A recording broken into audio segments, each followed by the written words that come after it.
more on global wine trends, we are joined tonight by Stephen Rannekleiv. He is an executive director and lead research analyst covering the wine and spirits sector at Rabobank. Thank you for joining us, Stephen. Thanks for having me. All right, so the data shows us that the Americans are the largest consumers of wine, but actually the largest consumers of red wine are in China. That's correct. So tell us what kinds of wines Chinese consumers favor. Well, they're still drinking quite a bit of domestic wine, but increasingly the wine that they're consuming is imported. The imports are taking over a bigger and bigger share of Chinese wine consumption. Who's supplying that wine shifts a little bit from year to year. Mostly French, but the Chileans this past year and the Australians have made enormous inroads. Now, vineyards in China cover more land than vineyards in France, Italy, Australia, and the U.S. What's the main market for those Chinese wines? Chinese wines are still mainly 99% consumed within China. There's strong demand for wine in China. It's mostly at the lower end, and that's the Chinese producers have done a great job in supplying that. But as China has kind of moved up in socioeconomic status, they've been branching out and consuming more and more imported wine as well. It is surprising to me, though, that we see in terms of land, there are more vineyards in China than all the big wine producers. Are they producing as much wine as, say, France and Italy? They're not producing as much wine as France and Italy, and a lot of that, you kind of have to break out that vineyard figure to figure, one, how much of that is wine grapes, two, there's big differences in yields. There's a similar phenomenon in Italy and France compared with Spain, where Spain had huge vineyard areas, but very low productivity, low yields in some of those, so they had much lower production levels.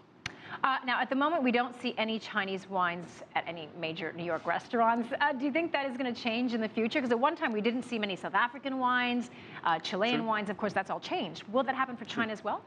I think they're certainly making a lot of improvements. You've seen a lot of foreign investment going in, a lot of technology transfer in wine production within China, and I think there's certainly interest. There's a growing interest, particularly with millennials, very interested in exploring wine and finding new appellations and new supplies.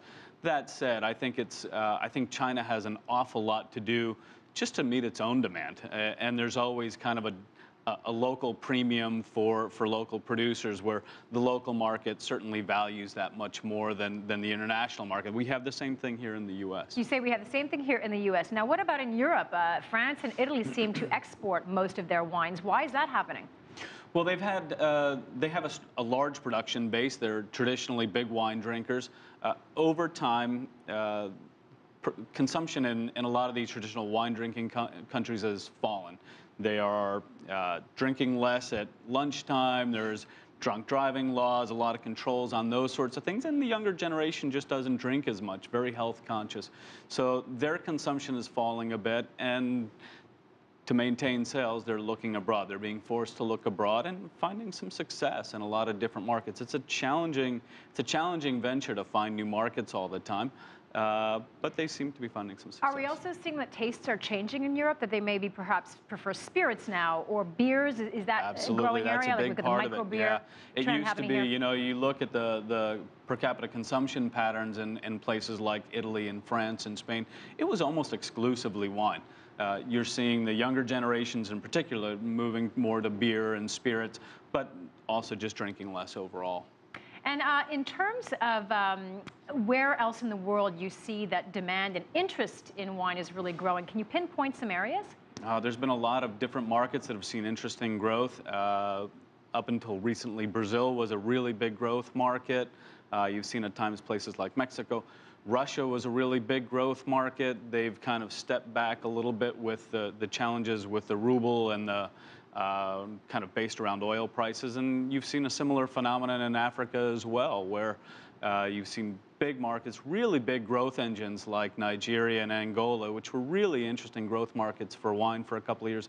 This year starting to take a little bit of a pause, a little bit of a step back because of oil prices. So wine consumption is tied to how the economy is doing? Absolutely, absolutely. As the middle class starts to grow, there's an aspirational phenomenon among consumers, and wine is part of that story. You know, you hit a certain income level, and that's part of what you aspire to. And red wine seems to be the drink of choice, really, right? It absolutely does. It Great. absolutely Why does. didn't you bring any in tonight for us to try? I should have. Next time I will. Next it's a good time. excuse That's to have a you promise. back. Okay, There you great. go. Thank you so much.